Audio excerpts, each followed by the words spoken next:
बिस्मिल्लाहिर्रहमानिर्रहीम। अस्सलाम वालेकुम फ्रेंड्स। आज की हमारी वीडियो जो है that is about fundamental of financial management 13th edition by James C Van Horne. इस बुक के चैप्टर्स के सोल्यूशन की तरफ है। तो आज का जो हमारा टॉपिक है that will B time value of money. Chapter 3 time value of money के हम क्वेश्चंस को आज रिजॉल्व करेंगे। तो जो हमारा जो क्वेश्चंस हैं वो हमने यहाँ पर राइट डाउन कर लिए अपने टाइम वैल्यू ऑफ मनी के। हमारा पहला क्वेश्चन है the following exercise in future values are the values future values find करनी है इन 6 क्वेश्चंस की। At the end of 3 year how much is an initial deposit of $100 worth assuming a compound annual interest rate of 100%, 10% और 0%। तो हमने यहाँ पे compound rate भी दिए हुए हैं, 3 डिफरेंट रेट्स दिए हैं, उन पे हमने फाइंड करनी है। टाइम पीरियड हमारे पास 3 ईयर्स है और हमने फाइंड फ्यूचर वैल्यूज करनी है।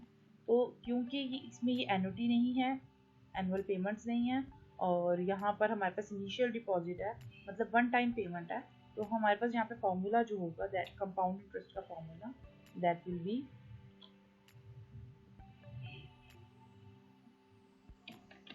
Future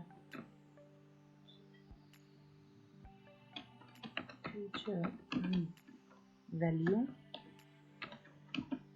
equal to present value.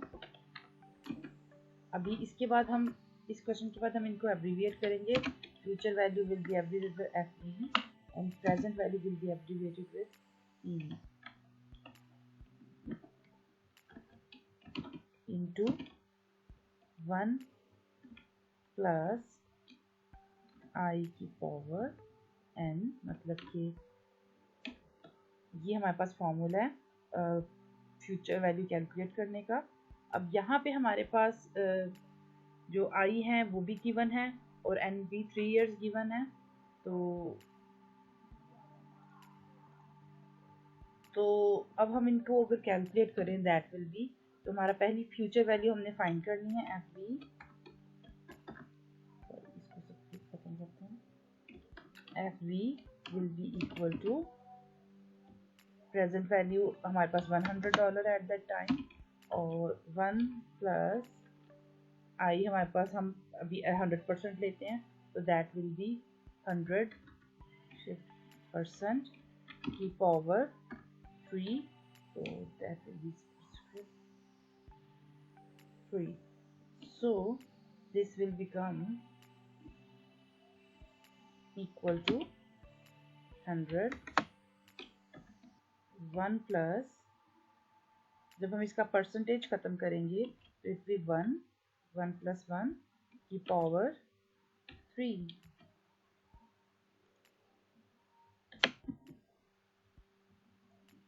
So it will be 100 into 1 plus 1 यानी कि 2 की पावर 3 लेंगे। तो 2 की पावर 3 लेंगे, हमारे पास 8 आएगा और 8 को जब 100 से मल्टीप्लाई करेंगे दैट विल बी 800। इसी तरह हम तीनों तरीकों से इसकी फ्यूचर वैल्यूज कैलकुलेट कर सकते हैं। तो इट विल बी, तो हमारे पास इस तरह से आंसर आ जाएंगे। फर्स्ट 100% रखने पे हमारे पास फ्यूचर वैल्यू 800 आ रही है और सेकंड पे हम अगर 10% रखें तो हमारे पास फ्यूचर वैल्यू 133.10 आ रही है, और अगर हम इंटरेस्ट रेट 0% रखें तो हमारे पास 100 ही, मतलब अगर 0% इंटरेस्ट रेट मिल रहा है तो वैल्यू एज इट इज़ 100% ही रहेगी। नेक्स्ट क्वेश्चन देखते हैं। Next question is eight the end of 5 year how much initial deposit of 500 by 5 year and 100 payment worth assuming compound annual interest rate of 10%, 5% and 0%। Similarly जैसे हमने ऊपर किया वैसे ही इसको यहाँ पे भी करेंगे। इनिशियल डिपॉजिट है, मतलब कि कंपाउंड इंटरेस्ट का फॉर्मूला लगेगा, और बाकी इन्होंने टाइम पीरियड भी हमें 5 ईयर दिया है, बट साथ में हमें एक एनुटी भी दी है दैट इज 100 पेमेंट्स एनुअल, यानी कि 5 साल तक हम 100 पेमेंट्स एनुअली भी पे करेंगे। एज्यूमिंग यानी कि यहाँ पे कॉम्बिनेशन बनेगा 500 का इनिशियल डिपॉजिट जिसपे कंपाउंड इंटरेस्ट का फॉर्मूला लगेगा प्लस 100 पे एनुटी। तो what will be the scenario? So हमारे पास दो फार्मूलाज यहाँ पर होंगे। एक तो होगा हमारे पास फ्यूचर वैल्यू कंपाउंड इंटरेस्ट के थ्रू, और एक होगा फ्यूचर वैल्यू एनुटी का फॉर्मूला जो ऑर्डिनरी एनुटी का होगा क्योंकि eight the end of payments हैं। तो इन दोनों फार्मूला से हम कैलकुलेशन करेंगे और ऐड अप कर देंगे दोनों के आंसर्स को। सो जब हमने ये फॉर्मूला लगाया फर्स्ट इनिशियल पेमेंट पे 500 पर 1 + i की पावर n, तो हमारे पास जो आंसर आ रहा है दैट इज 805.50, मतलब 5 साल बाद एक 10% इंटरेस्ट रेट पर 805 जो है इसकी फ्यूचर वैल्यू होगी। अब देखते हैं जो 100 के डिपॉजिट्स, एनुअल डिपॉजिट्स, इनके साथ क्या सिनेरियो बनता है एनुटी के फॉर्मूले से। अब फ्यूचर वैल्यू एनुटी का फॉर्मूला लगाया उस 100 पर, सेम फॉर्मूला यहाँ पे अप्लाई किया, तो हमारे पास वैल्यू आ रही है 610.50। 610 और 805 को जब एडअप करेंगे that will be our value, और हमारी वैल्यू है, सो हमने एडअप कर दिया 805 और 610 को, दैट विल बी 1416। तो ये जो कॉन्ट्रैक्ट है या ये जो प्रोजेक्ट है जिसमें हम 500 डिपॉजिट करा रहे हैं 5 साल के लिए, और साथ ही हर साल के एंड पर 100 पेमेंट्स करेंगे एनुटी की सूरत में, तो उसकी जो हमारे पास फ्यूचर वैल्यू आएगी वो 1416 होगी। ओके, नेक्स्ट क्वेश्चन देखते हैं। Eight the end of 6 years how much is initial deposit of, अच्छा ओके, ऊपर हमने जो ये क्वेश्चन किया है 1% से, इसी तरह हम दोनों परसेंटेज से भी कर लेते हैं, मैं आपको भी कर देती हूँ। सो फ्रेंड्स यहाँ पे देखिए हमने दूसरे 5% पे भी इसको इवेल्युएट किया है, तो हमारे पास 1190 वैल्यू आई है। और अगर हम 0% पे इसको इवेल्युएट करेंगे तो हमारे पास एनुटी में क्योंकि 0 है, तो सारी फैक्टर 0 के साथ होके सिर्फ पावर की वैल्यू आ जाएगी, तो यहाँ पे हमारे पास ये 1000 जो है इसकी एज इट इज वैल्यू आ गई। Now move to next question, that is at the end of 6 year how much initial deposit, 500 followed by 5 year annual 100 payments। annual 100 payments का मतलब है कि ये annually payments हो रही हैं, तो this is the scenario of annuity। तो annuity का यहाँ पे फॉर्मूला लगेगा सिर्फ, और 500 इनिशियल डिपॉजिट यानी कि पहले से 500 लगा डाला हुआ है, तो सिमिलरली पीछे वाले क्वेश्चन की तरह ये क्वेश्चन भी होगा, तो इसको हम एज इट इज कर लेंगे। जी फ्रेंड्स, तो इस तरह से हम ये सी पार्ट भी अटैम्प्ट कर लेंगे बिल्कुल सिमिलरली जैसे हमने पहले किया। हमारे पास ये एनुटीज की वैल्यूज आ गई। Next question, eight the end of 3 year how much initial deposit worth assuming quarterly compounded interest rate. यहाँ पे सिर्फ इनिशियल डिपॉजिट है, एनुअल पेमेंट्स का जिक्र नहीं हुआ, लेकिन कंपाउंडिंग क्वार्टरली है, तो यहाँ पर हमारा जो फॉर्मूला लगेगा वो कंपाउंड इंटरेस्ट का लगेगा। ठीक है, हम कंपाउंड इंटरेस्ट के थ्रू करेंगे, और क्योंकि क्वार्टरली कंपाउंडिंग के कंपाउंडिंग फैक्टर ज़्यादा है, तो आई को मल्टीप्लाई बाय आई को डिवाइड कर देंगे 4 से, और एन को मल्टीप्लाई कर देंगे 4 से। ठीक है, सो this will be the calculation. हमारा जो इंटरेस्ट रेट है उसको हम डिवाइड बाय एम मतलब कि नंबर ऑफ पीरियड पे डिवाइड कर देंगे, और जो एन है उसे मल्टीप्लाई कर देंगे नंबर ऑफ पीरियड पे। तो हमारे यहाँ पे क्वार्टर, एक साल में 4 क्वार्टर्स होते हैं, तो डिवाइडेड बाय 4 और मल्टीप्लाई 4 करके हमारे पास ये फ्यूचर वैल्यूज कैलकुलेट हो जाएंगे। नेक्स्ट क्वेश्चन की तरफ चलते हैं।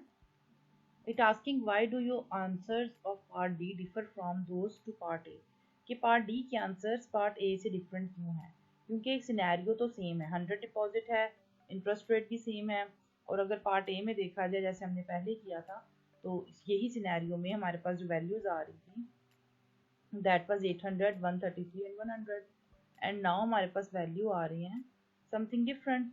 तो व्हाई दीज डिफर अकर, तो इसके लिए I will tell, the more times a year interest is paid, जितनी फ्रिक्वेंसी हमारी बढ़ती है, अगर हम एनुअल की जगह सेमी एनुअली पे करेंगे तो हमारी फ्रिक्वेंसी बढ़ जाएगी, तो उतनी ही ज़्यादा फ्यूचर वैल्यू होगी, the greater the future value. अगर हम सेमी एनुअली की जगह क्वार्टरली पे करेंगे तो उससे ज़्यादा हमें फ्यूचर वैल्यू क्वार्टरली में मिलेगी। क्वार्टरली की जगह अगर हम मंथली में पेमेंट्स लेंगे या करेंगे, इंटरेस्ट कैलकुलेट करेंगे, तो मंथली में फ्रिक्वेंसी और बढ़ गई है, 12 पे चली गई है, तो और ज़्यादा फ्यूचर वैल्यू होगी। तो जितनी फ्रिक्वेंसी हमारी बढ़ती जाएगी हमारी फ्यूचर वैल्यू बढ़ेगी। It is particularly important when the interest rate is high as evidenced by, अगर इंटरेस्ट रेट हाई है तो ज़्यादा फर्क पड़ेगा, अगर इंटरेस्ट रेट ज़्यादा हाई नहीं है तो ज़्यादा फर्क फील नहीं होगा। ठीक है, between part A and part D. Okay, this was the difference. The next question is, at the end of 10 year, how much is initial deposit worth assuming an annual interest rate of 10% compounded annually, semi-annually, quarterly और continuously। तो अब हम इसको देखते हैं कि 10 साल हैं, इनिशियल डिपॉजिट 100 है, प्रेजेंट फिर से वही फार्मूला कंपाउंड इंटरेस्ट का। तो हमारे पास ये फ्यूचर वैल्यू कैलकुलेट करने के वही फार्मूला है, बट यहाँ पे हमारे पास एक न्यू चीज़ है दैट इज़ कॉन्टिन्यूसली। कॉन्टिन्यूसली में क्या करेंगे, हम फ्यूचर वैल्यू कैसे कैलकुलेट करेंगे, future value will be equal to present value into E की पावर आई इंटू एन, ये इसकी पावर लेंगे। आई से मुराद इंटरेस्ट रेट है, एन से मुराद नंबर ऑफ पीरियड है, और यहाँ पे ई से मुराद एक्सपोनेंशियल वैल्यू है, ठीक है। और उसके जो वैल्यू है ई की, जो स्पेसिफिक वैल्यू मैथमेटिक्स में है दैट इज 2.71828। ये बिल्कुल ऐसे ही इरेशनल नंबर है, जैसे पाई की स्पेसिफिक वैल्यू वैसे ई की स्पेसिफिक वैल्यू है। तो इस वैल्यू की हम जो है पावर लेंगे आई इंटू एन। आई हमारे पास कॉन्टिन्यूसली में इंटरेस्ट रेट जो है that is, so in this way it will be calculated। तो अब हम चलते हैं अपने नेक्स्ट क्वेश्चन की तरफ। हमारा नेक्स्ट क्वेश्चन है the following are exercise in present value. हमने अब यहाँ पे इन क्वेश्चन में प्रेजेंट वैल्यू फाइंड करनी है, और बिल्कुल ये क्वेश्चन भी बिल्कुल ऊपर वाले क्वेश्चन की तरह ही हैं। तो हमें बस उनका फॉर्मूला चेंज करना है, जहाँ हम फ्यूचर वैल्यू लाइक अगर हम इस क्वेश्चन में देखें तो यहाँ प्रेजेंट वैल्यू पुट कर रहे थे, अब हमारे पास फ्यूचर वैल्यू गिवन होगी वो पुट करेंगे और प्रेजेंट वैल्यू काउंट करेंगे। मैं आपको इसका सोल्यूशन देती हूँ। So here is the solution. ये प्रेजेंट वैल्यू है हमारी फर्स्ट की, second part,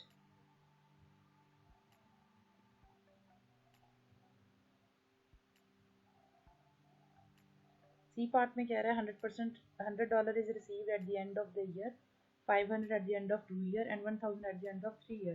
What is the aggregate present value of these receipts assuming discount rate of 4% and 25%? तो इस सिनेरियो में हमारे पास एनुअल पेमेंट्स तो हैं, लेकिन वो एनुअल पेमेंट्स इक्वल नहीं है, तो हम यहाँ पे एनुअलिटी का फॉर्मूला नहीं अप्लाई कर सकते। तो हमें कंपाउंड इंटरेस्ट से तीनों साल के अलग अलग हमने प्रेजेंट वैल्यू कैलकुलेट की और उनको एडअप कर दिया, तो हमारे पास ये 3 साल की एनुअलिटी जो है या जो भी इसका सिनेरियो है वो बन जाता है। इसी तरह दूसरा पार्ट भी सिमिलरली डी का पार्ट है,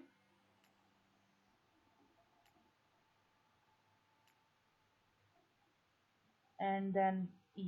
Compare your solution part C with those in part D and explain the reason for the difference. Difference क्यों है? The fact that the cash flows are larger in the first period for the sequence in part D result in their having higher present value. जितनी first period में payments ज़्यादा बड़ी होंगी उनकी present value उतनी ज़्यादा आएगी। The comparison illustrate the desirability of early cash flows. अब आपकी डिज़ायर है, आप चाहते हैं पहली कैश फ्लो शुरू की पेमेंट जल्दी देना, तो फिर ये फ़र्क आता है। ओके, अब हम नेक्स्ट क्वेश्चन पे मूव करते हैं। दैट इज जो hands has inherited 25,000 and wishes to purchase an annuity that will provide him steady income over next 12 years. He has heard that the local saving and loan association is currently paying 6% compound interest on annual basis. If he were to deposit his fund, what year an equal dollar amount to the interest dollar would be able to withdraw annually such that he would have a zero balance after this his last withdrawal 12 years from now. So इसके लिए यहाँ पे हमारे पास जो scenario है वो है एनुटी का, और 25,000 उसके पास प्रेजेंट वैल्यू है, अभी उसके पास 25,000 है, और वो एक एनुटी खरीदना चाहते हैं जिसपे वो 12 ईयर की इनकम अर्न करता रहे, ठीक है, 12 ईयर तक 6% कंपाउंड एनुअल इंटरेस्ट रेट पे। तो इसको सॉल्व करते हैं। अब यहाँ पे हम फार्मूला की जगह टेबल का इस्तेमाल करते हैं, जैसे कि आपको पता है आपकी बुक के लास्ट पे टेबल गिवन है, तो टेबल के थ्रू इसको सॉल्व कर। तो टेबल में जब हम इसको अप्लाई करेंगे that will be present value will be equal to R यानी कि installment payments into present value interest factor, और इसकी जो फुट नोट में हमारे पास इंटरेस्ट रेट है that is 6% and 12%। Let me make it on foot note. Okay, 6% and 12%, तो इसकी वैल्यूज पुट करते हैं जो टेबल में। So present value is $25,000। R हमें फाइंड करना है कि क्या हमें इंस्टॉलमेंट्स मिलेंगी, और अगर हम इस प्रेजेंट वैल्यू इंटरेस्ट फैक्टर का जो फैक्टर टेबल में जाके देखें दैट इज 8.384, तो what will be the value equal to. R find करने के लिए हम थोड़ा सा रिफ्रेश करेंगे, आर को राइट साइड पे ले आएंगे और 25,000 दूसरी साइड पे चला जाएगा, तो 25,000 ओवर 8.384 इक्वल टू 2,982। तो ये जो है ये इंस्टॉलमेंट वैल्यू है जो जे हर्नेस को मिलेगी अगर वो आज 25,000 को एनुटी के लिए डिपॉजिट कराता है और 6% इंटरेस्ट रेट पर 12 ईयर्स के लिए। तो दैट इज द सोल्यूशन। इस तरह से टेबल से ज़्यादा आसान हो जाता है बनिस्बत फार्मूला। नेक्स्ट क्वेश्चन की तरफ चलते हैं। Next question is you need to have 50,000 at the end of 10 years. 10 years के end पे आपको 50,000 चाहिए. To accumulate this sum, you have to decide a certain amount at the end of each of the next 10 years and deposit it into bank. The bank pays 8% interest compounding annually for a long-term deposit. How much will you have to save each year to the next nearest dollar? तो यहाँ पे भी हमें पूछ रहे हैं कि आपको चाहिए क्या। सबसे पहले देखते हैं हमारे पास गिवन क्या है। You need to have 50,000 at the end of 10 year means ये 50,000 is future value. 10 time period है 10 years और जो interest rate है that is 8% और वो भी annually है। कह रहे हम कितनी पेमेंट जो है इंस्टॉलमेंट्स करें, यानी कि आर फाइंड करना है। तो हम कितनी इंस्टॉलमेंट्स करेंगे कि हमारे पास 50,000 एक्यूमुलेट हो जाए। तो इसको भी हम टेबल से करते हैं। बिल्कुल ऊपर वाले क्वेश्चन की तरह हम इसको भी करेंगे। तो लेकिन यहाँ पे हमारे पास future value interest factor annuity लगेगा। तो हमारे पास आर है $3,452। Okay, next question. Next question is same as problem 4 above except that you deposit a certain amount at the beginning of each of the next 10 years. Now will you have save each year? यानी हमें fourth question को ही assume करना है, लेकिन difference क्या है, यहाँ पे हम डिपॉजिट करा रहे थे फोर्थ क्वेश्चन में eight the end of next 10 years, जबकि फिफ्थ क्वेश्चन में हमें क्या रहा है, अगर हम ये एज्यूम करें कि हम amount at the beginning of each year करा रहे हैं। तो ये फर्क है ऑर्डिनरी और एनुटी ड्यू में। तो फॉर्मूले में तो दोनों के फॉर्मूलाज डिफरेंट आपको मालूम है, आपके पास गिवन है। लेकिन अगर हम बात करें अगर हम बात करें कि फॉर्मूला इसको टेबल में किस तरह से करेंगे, तो हमें जस्ट यहाँ पे एक फैक्टर ऐड करना है। लाइक हम यहाँ पे एक और फैक्टर ऐड कर देंगे वन इंटरेस्ट का 1 + i, क्योंकि एक पीरियड हमारे पास इनहेंस हो रहा है 1 + i। और i हमारे पास जैसा कि आपको पता है i हमारे पास इस वक्त 8% है, तो 0.08 इस यहाँ पे इंटू हो जाएगा, मल्टीप्लाई हो जाएगा। देन हम देखते हैं हमारे पास क्या वैल्यूज आ। हमारे पास जब एक और फैक्टर को इसमें मल्टीप्लाई करते हैं तो हमारा जो इंटरेस्ट फैक्टर है दैट विल बिकम 15.645, जो पहले से ज़्यादा हो गया है क्योंकि एक कंपाउंडिंग पीरियड ऐड हो गया। और यहाँ पर हमारा जो आंसर है, जो इंस्टॉलमेंट पेमेंट है वो भी बढ़ गई हैं, कम हो गई है बल्कि 3,196, क्योंकि हमारा कंपाउंडिंग पीरियड ऐड हो गया, जिसकी वजह से ये पेमेंट हमें कम करनी थोड़ी सी कम हो गई। So this is the similar answer. Okay, next question is Vernal Axonics wishes to borrow $10,000 for 3 years. A group of individuals agree to lend him this amount if he contracts to pay them 16,000 at the end of 3 years. What is the implicit compound interest rate applied by this contract? So इसको करने के लिए हम पहले values को put करेंगे, तो हमें पता चलता है कि हमारे पास इंटरेस्ट रेट जो है मिसिंग है। हमसे पूछा जा रहा है कि इंटरेस्ट रेट हमें इस कॉन्ट्रैक्ट को फुलफिल करने के लिए क्या चाहिए होगा। तो 16,000 को सेकंड साइड पे ले जाके हमारे पास ये फैक्टर आ गया। तो हमें कुछ ऐसा फैक्टर चाहिए, ये प्रेजेंट वैल्यू इंटरेस्ट फैक्टर हमारे टेबल में इस तरह का चाहिए जो 0.625 से ज़्यादा हो, सॉरी कम हो। तो हम PVIF टेबल पे जाएंगे और देखेंगे back to the book and look across the row of n is equal to 3, जहाँ number of year 3 है, we find that the discount rate for 17% is 0.624। तो वहाँ 17% पे हमारा जो फैक्टर है वो 0.624 बन रहा है, जो कि क्लोजेस्ट है।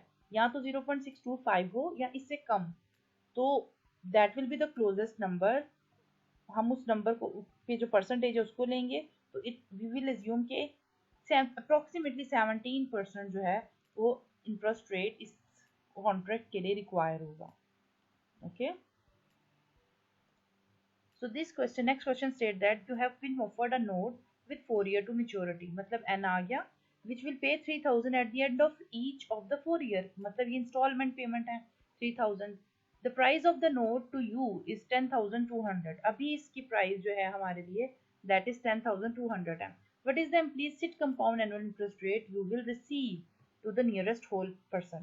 तो हम क्या लेंगे, बिल्कुल ये क्वेश्चन अबव क्वेश्चन की तरह, तो हम इसको ट्राई करते हैं। So 10,000 will be equal to 3,000 into present value interest factor NOT x%, मतलब हमारे पास परसेंटेज गिवन नहीं है, एंड 4 टाइम पीरियड। तो जब हमने इसको कैलकुलेट किया, हमें ऐसा present value interest factor NOT चाहिए जो 3.4 हमें प्रोड्यूस करके दे। तो हम वापस पीवीआईएफए के टेबल पर जाएंगे और वहां देखेंगे, और हमें पता चला कि इन N4 we find that the discount factor 6% जो है वो 3.465 है, while the for 7% that it is 3.387। तो मैंने आपसे कहा था जो lower होगा we have to do that, therefore the note has implicit interest rate for almost 7%। okay, so अब हम next question को देखते हैं। It says sale of PJ Kramer Company were 5 lakh this year and they are expected to grow at compound rate of 20% for the 6 year. What will be the sale figure at the end of each of the next 6 year? तो sale figure क्या होगा? For this question, what we have to do, हमें अभी इन्होंने कहा अभी आपकी जो कंपनी की सेल है तो वो 5 लाख है, और अगर ये हर साल 20% बढ़े 6 साल तक, तो 6 साल बाद सेल्स फिगर क्या होगा? तो इस पे कोई ज़्यादा मैथ की ज़रूरत नहीं है, हमें जस्ट एक टेबल क्रिएट करेंगे और हर साल 20% इंक्रीमेंट लगा देंगे। ओके, सो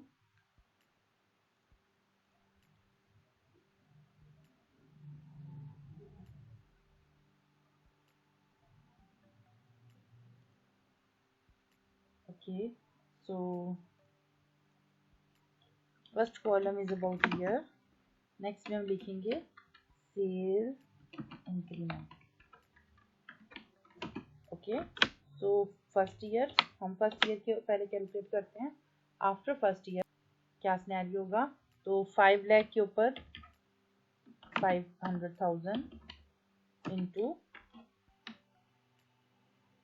20% इंक्रीमेंट आ रहा है, तो सिमिलरली 1 तो दैट विल बी 1.2, सॉरी 1.2।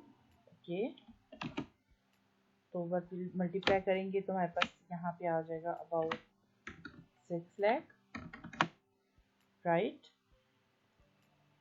इसी तरह अब हम सेकेंड ईयर पे करेंगे, तो सेकेंड ईयर पे अब हम 6 लाख के ऊपर ये रेट अप्लाई करेंगे, तो दैट विल बी 1.2। आप सोचोगे यहाँ पे रेट क्यों, पावर क्यों नहीं ले रहे? वो इसलिए नहीं ले रहे क्योंकि हम हर इंक्रीमेंटल वैल्यू के ऊपर जो है रेट अपना 20% लगा रहे हैं, तो हमें we don't need that, that will be equal to 7,20,000। इसी तरह अब हम थर्ड ईयर में करेंगे, तो इस तरह हम ये सारी कैलकुलेशन 6 ईयर्स की करेंगे, तो हमारे पास 6 ईयर के एंड पे जो सेल्स आ रही हैं दैट विल बी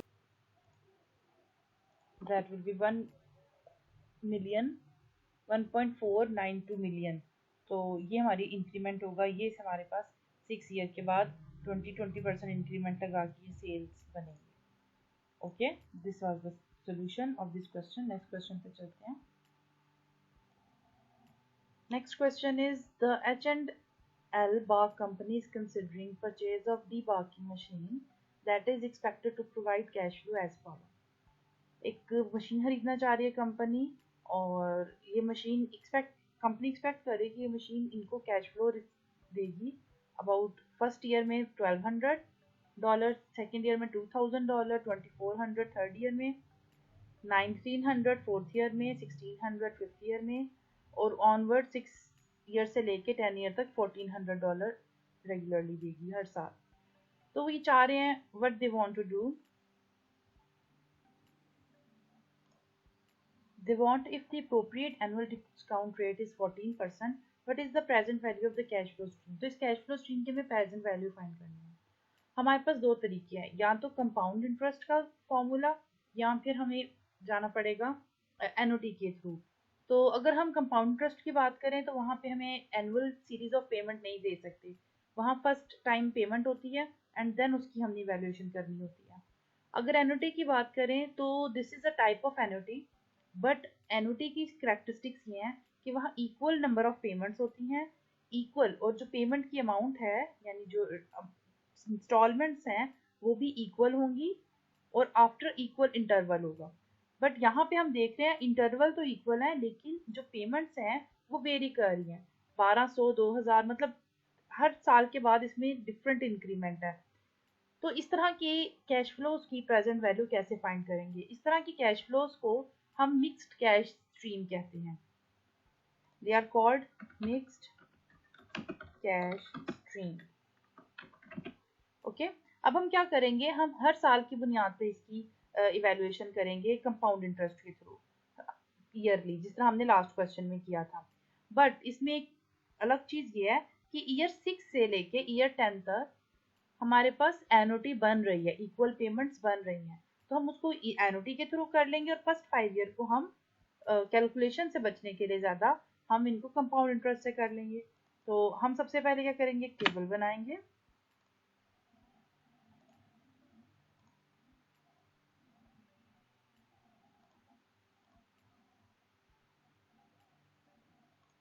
यहाँ पे हम एक टेबल क्रिएट करेंगे।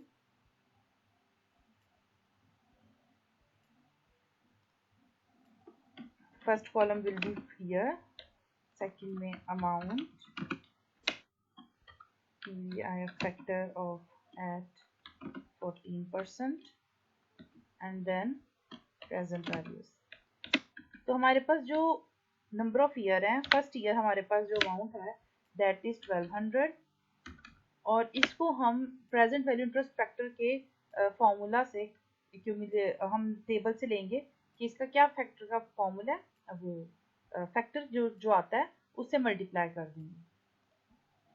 तो हमारे पास ये 0.877 टेबल में वैल्यू है प्रेजेंट इंटरेस्ट फैक्टर की। हम अमाउंट को इस वैल्यू से मल्टीप्लाई कर देंगे तो हमारे पास प्रेजेंट वैल्यू आ जाएगी 1052.40। इस तरह हम तमाम वैल्यूज निकाल लेंगे सेकेंड ईयर की ऑन 2000, एंड सिमिलरली हम सब वैल्यूज, तो ये आप देख सकते हैं हमने सारी वैल्यूज निकाल ली 5 ईयर्स तक, 1600 तक, और इनका ये सब टोटल भी निकाल लिया। इन तमाम प्रेजेंट वैल्यूज को जब हमने प्लस किया तो हमारे पास जो टोटल बनता है दैट इज $6165। ओके, तो ये हम एक सब टोटल वन ले लेंगे। नेक्स्ट हम क्या करेंगे, अब हमें नेक्स्ट 5 ईयर की एन्युटी चाहिए, लेकिन इसमें पहले 5 साल की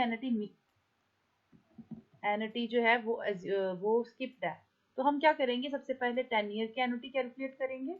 तो 10 ईयर की एन्युटी कैलकुलेट करने का फॉर्मूला है this one, present value into PVIF A.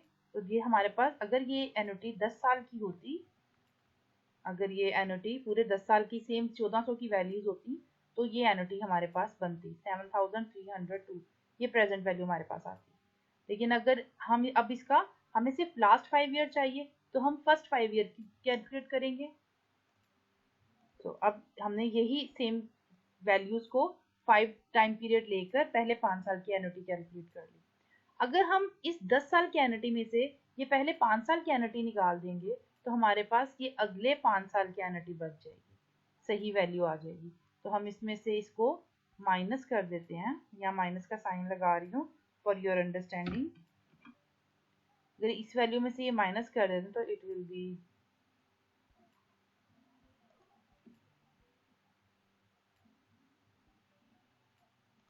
it will be 2496 ये हमारे पास पहले 5 साल की एन्युटी आ गई है।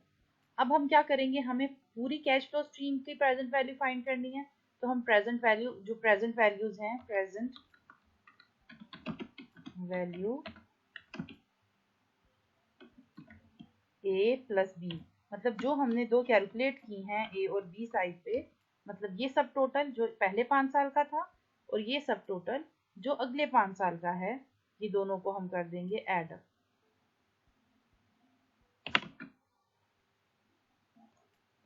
So our answer will be 8661.80। तो ये हमारा जो है इस क्वेश्चन की प्रेजेंट वैल्यू, इस कैश फ्लो स्ट्रीम की प्रेजेंट वैल्यू है। इस तरह से हम मिक्स्ड कैश फ्लो स्ट्रीम को कैलकुलेट करते हैं। यहाँ पे तो एन्युटी बन रही थी, अगर ये एन्युटी ना बनती, full mixed cash flow stream होती, तो सबको हम 1 बाय 1 करते ईयर वाइज। लेकिन यहाँ पे क्या था कि पहले 5 साल मिक्स्ड कैश फ्लो स्ट्रीम थी, नेक्स्ट 5 ईयर पर एन्युटी थी। तो हमने पहले 5 साल को मिक्स्ड कैश फ्लो स्ट्रीम के थ्रू किया 1 बाय 1, और अगले 5 साल के लिए हमने एन्युटी के फॉर्मूले से निकाला और फिर दोनों को प्लस कर लिया, तो हमारे लिए ये पूरी कैश फ्लो स्ट्रीम की प्रेजेंट वैल्यू कैलकुलेट हो गई है। अब अपने नेक्स्ट क्वेश्चन पे चलते हैं। इस क्वेश्चन में suppose you were to receive 1000 at the end of 10 year, if your opportunity rate is 10%, what is the present value of the amount if interest is compounding annually? Simply हम यहाँ पे present value find कर लेंगे तीनों basis पे। Continuously का जैसे मैंने आपको बताया था ई की वैल्यू लेनी है हमने यहाँ पर, तो हम सिंपली फार्मूला से इसको ऐसे present value into future value into present value interest factor के फार्मूला से 10% और 10 पे लेंगे और इसे कैलकुलेट कर लेंगे। अब अगर क्वार्टरली करना है तो क्वार्टरली में हम 10% को डिवाइडेड बाय m यानी 4 और 10 को मल्टीप्लाई बाय 4 कर लेंगे, तो हमारे पास यह अब बन जाएगा। लेकिन जब हम कॉन्टिन्यूसली करेंगे तो हमारा फॉर्मूला होगा present value equal to 1 divided by e की पावर i इंटू n। तो i into n will sorry e की पावर i इंटू n, और i और n जो है ये हमारे सुपरस्क्रिप्ट में है।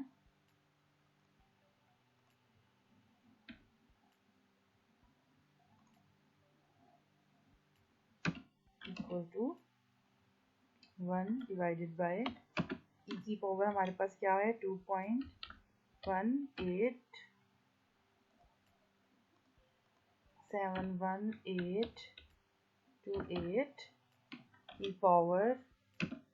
अब हमारे पास i जो है 10% है तो 0.110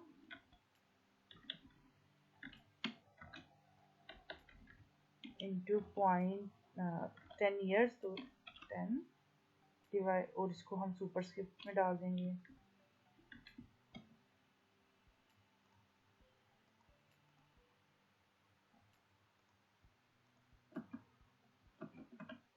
will be equal to 0.368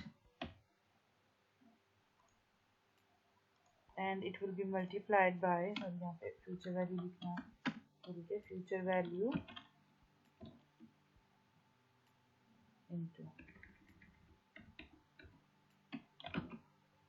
तो फ्यूचर वैल्यू से मल्टीप्लाई कर देंगे 1000 इंटू 13.068, तो it will be equal to 3068। तो इस तरह से हम ये कैलकुलेट कर लेंगे। नेक्स्ट क्वेश्चन पे चलते हैं। In connection with US Pacentil, the trader once contemplated offering a saving bond for 1000 that would be worth 1 million in 100 years. Approximately what compound interest is implied by these terms? तो try करते हैं हम इसको। हम तो हमारे पास जो वैल्यू है प्रेजेंट वैल्यू हमारे पास इसकी जो बनती है फ्यूचर वैल्यू हमें चाहिए 1 million, this is 1 million equal to present value is $1000, 1 plus i हमें अलूमिनी x% एंड इसकी पावर है 100। अच्छा यहाँ पे अब 100 क्योंकि जो n है हमारे पास 100 है और टेबल में हमारे पास 100 वैल्यू n में मौजूद नहीं है, तो हम इसको फॉर्मूले से अटेम्प्ट कर लेंगे। तो जब अगर हम इसको फॉर्मूले से करेंगे तो this factor will be divided by that 1 million will be divided by 1000, तो हमारे पास जो ये इंटरेस्ट फैक्टर है इक्वल टू 1000 होगा। तो फॉर्मूला से करने के लिए what we have to do, so 1 plus x% equal to 1000, तो जब हम इसका स्क्वायर रूट लेंगे ऑन बोथ साइड्स, अगर हम रूट लें तो 50-50, तो हमारे पास ये आ जाएगा 50, तो 50 विल बी इक्वल टू 31.623। अब हम फ्यूचर वैल्यू के टेबल में जाएंगे, 50 में चेक करेंगे तो 50 के मुताबिक that will B 7% of is 29.457, जो इसके करीब जा रहा है, जबकि 8% पे 46.901 है। तो इसका मतलब इम्प्लीसिट रेट क्या होगा 7%, क्योंकि हमें इससे कम वैल्यू चाहिए, ठीक है, तो 7% will be the rate. Now the next question is Selin Cohen is 63-year-old and recently retired. He wishes to provide a retirement income for himself and is considering an annuity contract with Philo Life Insurance Company. Such a contract pays him equal dollar amount each year that he lives. For this cash flow stream, he must put up an specific amount of money at the beginning. According to the actuary table, his life expectancy is 15 years, and this is the duration on which the insurance company bases its calculation, regardless of how long he actually lives. Requirement A is if Philo Life uses a compound annual interest rate of 5% in its calculation, what must Cohen pay at outset of an annuity to provide with him 10,000 per year? अगर वो फिलो ये contract लेना चाहता है 5% पर, तो उसे कितना प्रोवाइड करना चाहिए इनकम एट द मोमेंट, उसे कितना डिपॉजिट देना चाहिए अगर वो चाहता है कि उसे एनुअली 10,000 जो है पर ईयर मिले. Assume that expected annual payment at the end of each of the 15 year. तो हमें क्या करना होगा, हमें एनुटी के थ्रू प्रेजेंट वैल्यू का फॉर्मूला, हमें प्रेजेंट वैल्यू फाइंड करनी है. तो प्रेजेंट वैल्यू इक्वल टू, तो 5% और 15 ईयर्स पर हम प्रेजेंट वैल्यू का फॉर्मूला लगा के चेक करेंगे कि what present value does we require. तो 10,000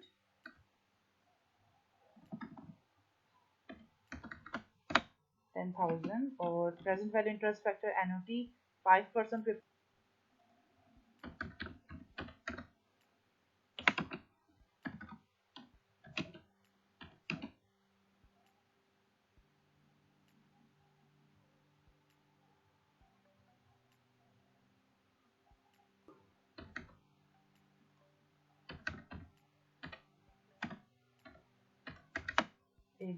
तो this will be the present value, अगर ये वैल्यू उसको मिलेगी अगर वो इस प्रोजेक्ट में जाता है. Part B is what would be the purchase price if the compound interest rate is 10%. अगर 10% हो फिर क्या परचेज प्राइस होगी, मतलब इसी क्वेश्चन को हम अब 10% से करें. तो present value will B $76,060. And C, Cohen had 30,000 to put in annuity. How much would he receive each year if the insurance company uses 5% compound interest annual interest rate in its calculation? A 10% compound interest rate, दोनों interest rate रख के हमने देखना है कि what will be the R, यानी present value में given है 30,000, तो what will be the R. तो अगर हम इस तरीके से करें तो present value will be 30,000, R will be installment हमें फाइंड करनी है, हम रिफ्रेश करेंगे इक्वेशन को. तो $2,890 उसको एनुअल पेमेंट्स रिसीव होंगी अगर वो 30,000 आज 5% इंटरेस्ट रेट पे रखवाएगा.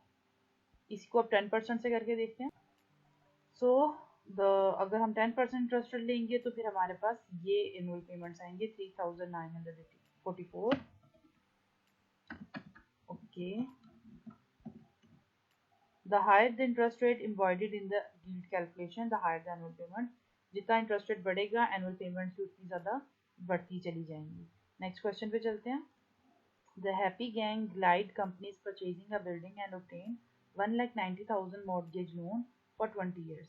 The loan bears a compound annual interest rate of 17% and calls for equal annual installment payment at the end of each 20 year. What is the amount of annual payment? Annual payment find करनी है, so easy अभी कर लेते हैं. So this will be the solution for this. Next question पे चलते हैं quickly. Establish a loan amortization for the following nearest table.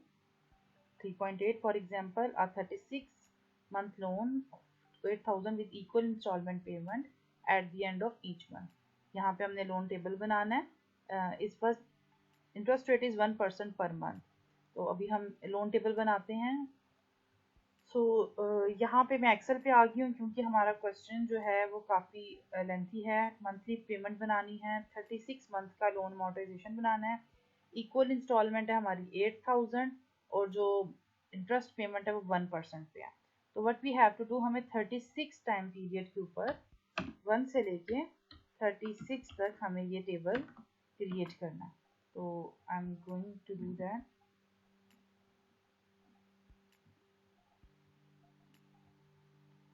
हमारे 36 टाइम पीरियड का टेबल होगा। इंस्टॉलमेंट पेमेंट हमारी 8000 है, जो कि फिक्स है।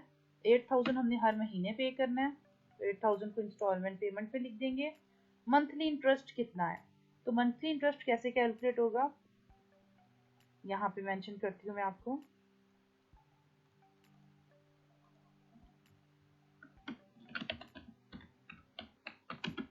Monthly interest will be equal to, हमारी जो भी पेमेंट है 8000, यानी सॉरी, हमारी जो प्रिंसिपल हमारा ओइंग है, जो भी प्रिंसिपल अमाउंट ओइंग है, हम उस पे इंटरेस्ट लेंगे। तो हमारी कितनी प्रिंसिपल अमाउंट ओइंग है, दैट इज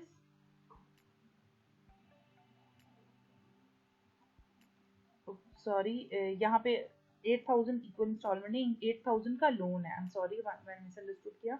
8000 का लोन है, इक्वल इंस्टॉलमेंट हमें फाइंड करनी है at the end of each month. 36 loan of 8000 with equal installment, हमें इंस्टॉलमेंट नहीं मालूम, तो वो हम अपने फॉर्मूला से फाइंड कर लेंगे।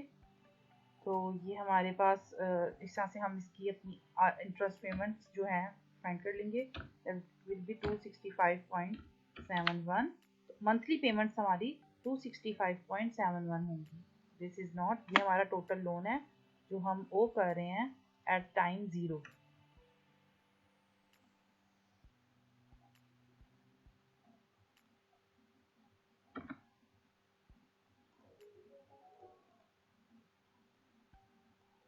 यहाँ टाइम 0 पे मतलब आज के टाइम पे हम 8000 जो है वो ओ कर रहे हैं।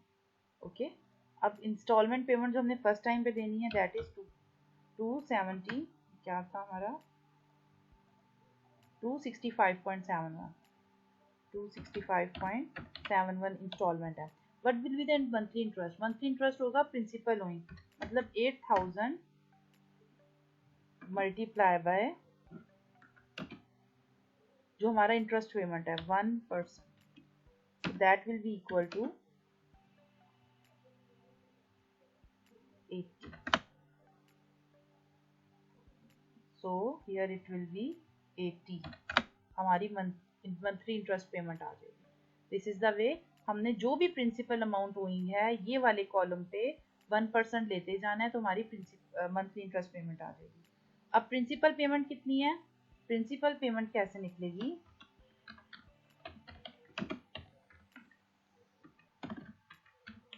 इक्वल टू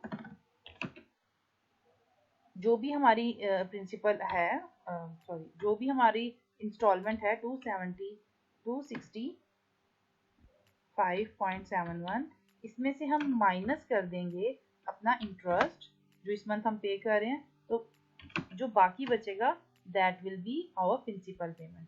तो प्रिंसिपल पेमेंट इसमें क्या आई, जब 265.71 में से 85 माइनस कर दिया तो इट विल बी 185.71।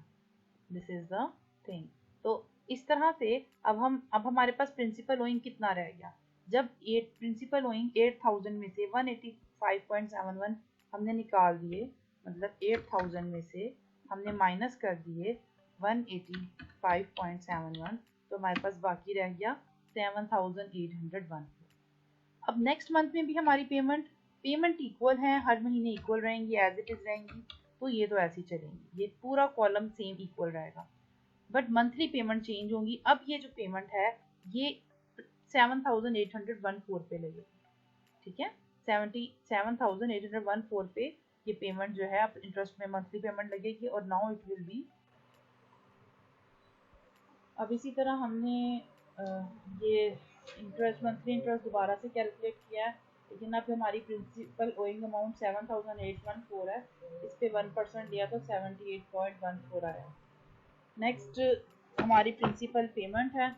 अब प्रिंसिपल पेमेंट किस तरह से आएगी, बिल्कुल वैसे ही, ऑलरेडी प्रिंसिपल अमाउंट में से, सॉरी, अब इंस्टॉलमेंट पेमेंट में से हम मंथली इंटरेस्ट को माइनस करेंगे तो हमारे पास प्रिंसिपल पेमेंट आएगी, जो कि अब है समथिंग लाइक दिस, ठीक है। और प्रिंसिपल ओइंग क्या होगा, अब जो पहले प्रिंसिपल था उसमें से ये अमाउंट को माइनस कर देंगे, 7814 में से माइनस कर देंगे 187.56। So this will be the new principal owing amount. और इसी तरह हम इस पूरे टेबल को फुलफिल कर लेंगे। तो इस तरह से हमारा अमाउंटाइजेशन टेबल कंप्लीट हो गया।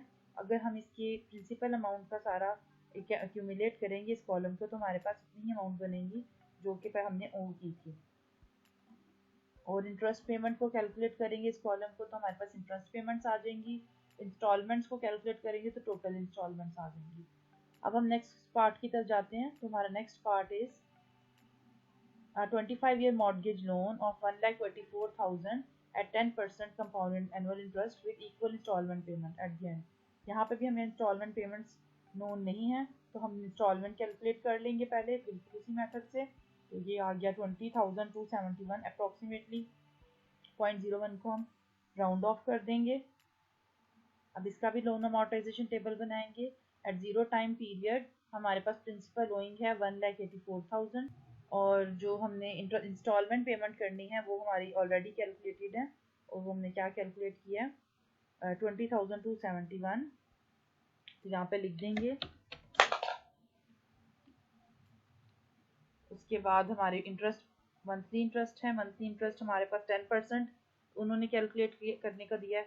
तो यहाँ पे हम कैलकुलेट करेंगे principal owing multiply by 10%।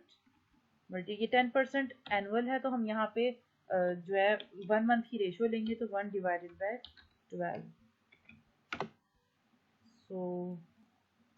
Sorry यहाँ पे हम मंथली नहीं करेंगे, हम ईयरली इंटरेस्ट ही लेंगे क्योंकि क्वेश्चन ईयरली बेस्ड है।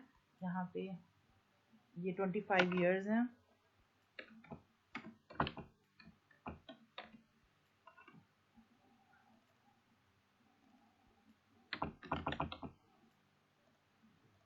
तो ये आ गया 18,400। प्रिंसिपल पेमेंट क्या होगी? Principal payment will be equal to ये जो इंस्टॉलमेंट पेमेंट है इसमें से माइनस करेंगे हम इंटरेस्ट जो है, हमारे पास प्रिंसिपल पेमेंट आ जाएगी।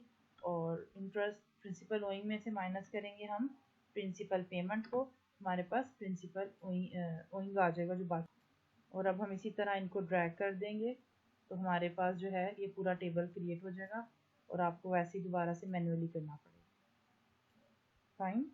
तो इस तरह से हमने ये टेबल्स क्रिएट करने हैं, लोन अमोर्टाइजेशन टेबल। अब हम नेक्स्ट चलते हैं नेक्स्ट क्वेश्चन पे। हमारा नेक्स्ट क्वेश्चन क्या है? हमारा नेक्स्ट क्वेश्चन है you will have borrowed 14,300 at compound annual interest rate of 15%. You feel that you will be able to make annual payments of 3,000 on a year on your loan. तो 3,000 annual payments हैं, ये हमारी installments हैं। Payments include both principal and interest. How long will it before the loan is entirely paid off? कह रहे हैं इस loan पे कितना टाइम लगेगा इसे पेड ऑफ करने पे। तो इट मीन्स हमें यहाँ पे n फाइंड करना है। तो यहाँ पे हम क्या करेंगे, जैसे हम कैलकुलेशंस करते हैं 14,000 हमारी प्रेजेंट वैल्यू है, इंस्टॉलमेंट 3,000 है, इधर n हमें फाइंड करना है। तो हम यहाँ पे इसका इंटरेस्ट फैक्टर का हमने जब डिवाइड किया इन दोनों को, तो हमारे पास ये फिगर आ गया 4.767। हम जिस तरह से हमने परसेंटेज फाइंड की थी, हम दोबारा टेबल में जाएंगे अपनी बुक के लास्ट पे और वहाँ हम देखेंगे कि 4.67 15% की रेंज में, जहाँ इंटरेस्ट रेट 15% है उसकी रेंज में डिस्काउंट फैक्टर 4.767 के करीब कौन सा आता है। तो हम देखते हैं कि 8 इयर्स पे अगर हम देखें तो फैक्टर आ रहा है 4.487, जबकि 9 ईयर पे फैक्टर आ रहा है 4.772। तो thus it will take approximately 9 year. 8 year वाला जो है वो इससे बड़ा है, जबकि हम इसे छोटे वाला लेंगे। तो बिफोर द लोन रिटायर होने के लिए आपको कम से कम 9 ईयर्स का अर्सा लग जाएगा। This is the way this question will be solved. Next question is Lost Dutchman Mines Incorporation is considering investing in Peru. It make a bid to the government to participate in development of mine, the profit of which will be realized at the end of 5 year time period 5 year है। The mine is expected to produce 5 million in cash to Lost Dutchman Mines at that time। तो वो mine जो है 5 million produce कर सकती है। Other than the bid or at the outset, no other cash flow will occur as the government will reimburse the company for all costs. If Lost Dutchman require a nominal interest rate of 20% interest rate है, What is the maximum bid should it make for the participation right if interest is compounded annually, semi-annually, quarterly and continuously?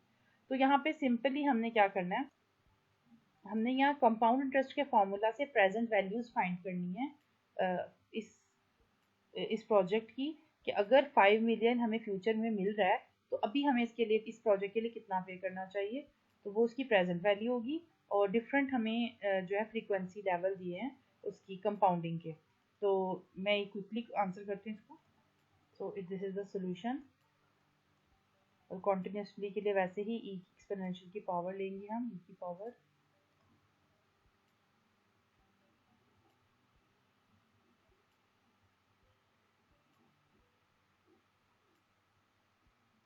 Now next question. Earl E. Bird has decided to start saving for his retirement.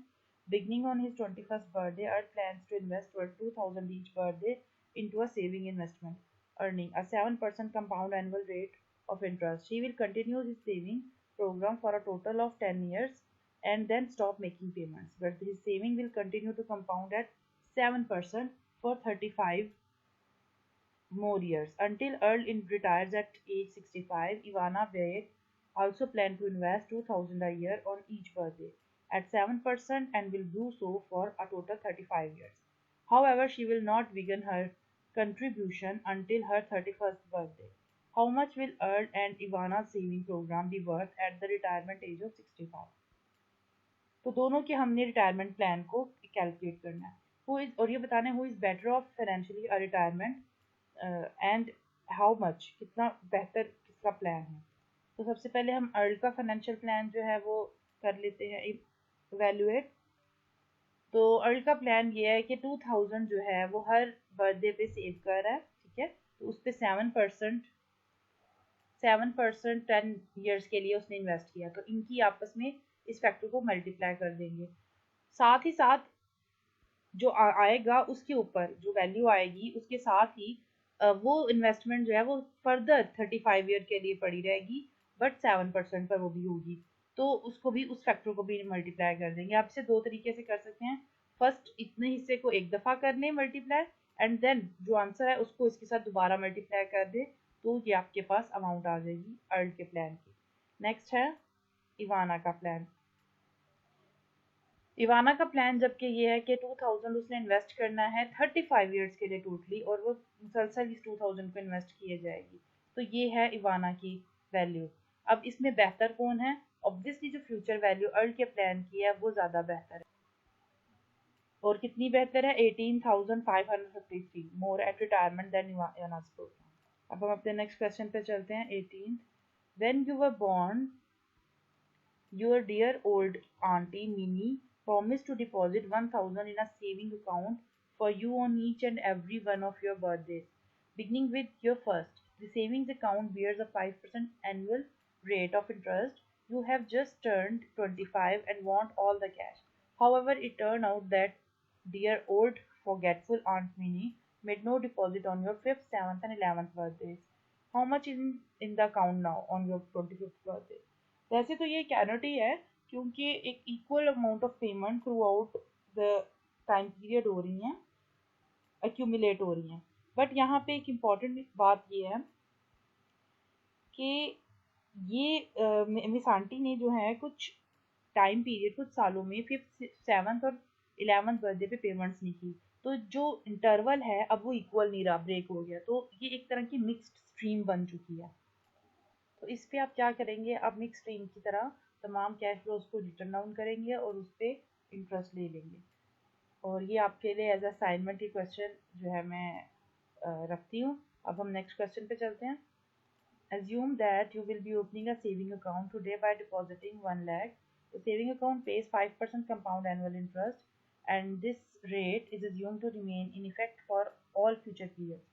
4 years from today, you will withdraw R dollars, and you will continue to make additional annual withdrawals of R dollars for while longer, making your last withdrawal at the end of ninth year. To achieve the following pattern of cash flow over time, today is time period 0. ये note में उन्होंने दिया 1 year from today is the end of time period 1. How large must R be to leave you with exactly a zero balance after your final R withdrawals is made at the end of 9th year. Tip भी दी है, making use of an energy table और formula will make you work a lot. सो यहाँ पर हमें find करनी है आर की वैल्यू. तो हम इसका सिंपल वे ये है कि हम प्रेजेंट वैल्यू ऑफ एनर्जी जो है वो 9 ईयर की लें और present value of energy 3 year की लें और इन दोनों को आपस में माइनस करें तो हमारे पास इक्वल टू 1 लाख होना चाहिए. ठीक है, तो इसको करने के लिए लेट्स सी, मैं आपकी आसानी के लिए से थोड़ा सा ओके तो present value of 9th NOT के लिए जो हमारे पास फॉर्मूला लेगा that is R into present value interest factor NOT 9 year का और यहाँ पे 5 ईयर का और इक्वल टू 1 लाख लेके आएंगे. 9 ईयर पे हमने इसका फैक्टर ले लिया और 5 ईयर पे इसका फैक्टर ले लिया. इन दोनों फैक्टर को हमने क्या करना है आपस में आर इनका कॉमन लेकर इन दोनों को आपस में माइनस कर देना. तो हमारे पास आंसर आएगा 4.385. 7.108 में से हम माइनस करेंगे 2.723 को, हमारे पास आंसर आएगा 4.385.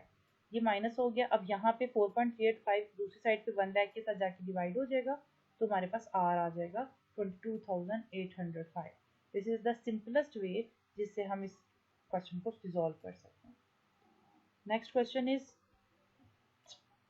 suppose that an investment promises to pay a nominal 9.6% annual rate of interest. What is the effective annual rate on this investment, assuming that interest is compounded annually, semi-annually, quarterly? तो यहाँ हमसे पूछा जा रहा है कि effective annual interest rate क्या है. इफेक्टिव एनुअल इंटरेस्ट रेट का फॉर्मूला लगाएंगे. So this is the formula of effective annual interest rate 1 plus i जो इंटरेस्ट रेट है divide by m number of period और एम माइनस 1 जो है इसकी पावर है. इसको मैं सबस्क्रिप्ट सुपरस्क्रिप्ट में ले जाती हूँ. ओके तो दिस इज द वे, ये हमने सारे के सारे कैलकुलेट कर लेने हैं. सो इन दिस वे ये कैलकुलेट हो जाएंगे. हमारे पास सारे effective annual interest rate different compounding पे आ गए, कॉन्टिन्यूस पे भी आ गए.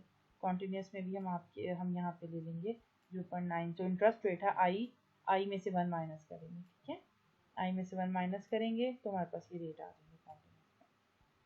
और next question is want to win $1 million. How here's how. 1 winner choose a random from all entries will win a 1 million annuity. That was statement announcing a contest on the World Wide Web. The contest rule described the $1 million prize in greater detail. 40 annual payments of 25,000 each. 40 payments करनी है annually 25,000 की, which will result a total payment of 1 million. और उसके बदले में आपको 1 million मिलेगा. The first payment will be made 1st January. Subsequent payment will be made at each January thereafter, using a compound annual interest rate of 8%. What is the present value of the $1 million prize as of the first installment of January 1st? I think अभी तो आप खुद expert हो गए होंगे. ये NOT due का formula है, हम इसे कैलकुलेट टेबल के थ्रू करते हैं. तो इन दिस वे हमारे पास 25,000 है, उसमें हमने present value interest factor NOT लिया 40 इयर्स का 8% पे. और क्योंकि हमारा बिगनिंग ऑफ द ईयर जनवरी में आ रहा है तो हमारी ड्यू बन रही है. ड्यू के लिए हमने 1 प्लस आई का एक और फैक्टर ऐड किया और उसको कैलकुलेट करेंगे तो ये हमारी इसकी वैल्यू आ रही है, प्रेजेंट वैल्यू इस स्कीम की. ओके अब नेक्स्ट क्वेश्चन देखते हैं जो कि लास्ट क्वेश्चन है. It took roughly 14 years of Dow Jones average 30 years stock to go from 1,000 to 2,000 to double from 2,000 to 4,000 to only 8 years and go from 4,000 to 8,000 require only roughly 2 years to the nearest whole percent. What compound annual growth rate are implicit in the 3 index doubling milestone? वैसे तो हम ये present value के formula से भी कर सकते हैं जैसे हम नॉर्मली अभी तक करते हैं, लेकिन एक शॉर्टकट है प्रेजेंट और फ्यूचर वैल्यू के फॉर्मूलाज में. अगर आपको डबल का क्वेश्चन आए कि आप एक टाइम पीरियड के बाद अपनी अमाउंट को डबल कर लो या डबल हो जाती है, तो डबलिंग के लिए डबल के सिनेरियो में जैसे यहाँ पे 1000 से 2000 फ्यूचर वैल्यू बन रही है, अगर प्रेजेंट वैल्यू 2000 है तो फ्यूचर वैल्यू 4000 है, अगर प्रेजेंट वैल्यू 4000 है तो फ्यूचर वैल्यू 8000 है. तो डबल के कॉन्टेक्स्ट में एक फॉर्मूला है रूल ऑफ 72. तो यहाँ पे अगर हम रूल ऑफ 72 लगाएं तो ज़्यादा क्विकली सॉल्व होता है. तो रूल ऑफ 72 क्या कहता है? It states that कि अगर कोई भी अमाउंट आपस में डबल हो रही है, उसकी प्रेजेंट और फ्यूचर वैल्यू डबल हो रही है प्रेजेंट से, तो वो इंटरेस्ट रेट यानी आई, हम स्मॉल आई लेंगे, आई इंटू, ये कैपिटल नहीं आ रहा, i into multiply n will be equal to, small में नहीं आ रही, i into n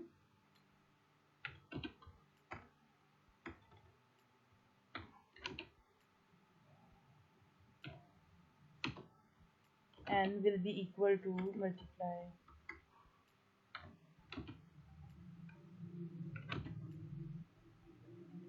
n will be equal to 72। तो अगर हमने फाइंड करना है what is the rule of 72, कि 72 का रूल क्या है, मतलब अगर हमें टाइम पीरियड मालूम है तो फिर हम इसमें से इंटरेस्ट रेट फाइंड कर सकते हैं। इंटरेस्ट फाइंड करना है तो फिर हम n के साथ कर लेंगे। जैसे यहाँ पे हमें पूछा कि व्हाट इज द रेट, जबकि टाइम पीरियड जो है 14 ईयर है, तो हम क्या करेंगे 72 divided by 14, that will be equal to, जो आंसर आएगा वो हमारा आई होगा यहाँ पर, ठीक है, आई होगा। तो लेट्स सी हमारे पास क्या आंसर्स हैं। तो 72 divided by 14 will be equal to 5.14 और 15%। अगर इसको हम कर लें 8 ईयर्स में तो दैट विल बी रिक्वायर 9%, और अगर हमें 2 ईयर्स के अंदर ये चाहिए तो हमें 36% इंटरेस्ट रेट रिक्वायर होगा। तो दिस इज़ द वे ये क्वेश्चन जल्दी इजीली सॉल्व हो जाता है। और आज की वीडियो यहाँ पे ख़त्म करते हैं। बेटर अंडरस्टैंडिंग के लिए मुझे कमेंट में ज़रूर बताएं अगर आपको कुछ बेहतरी चाहिए, कुछ चेंज चाहिए, और वीडियो को लाइक ज़रूर करें। Thank you so much. अल्लाह हाफिज़।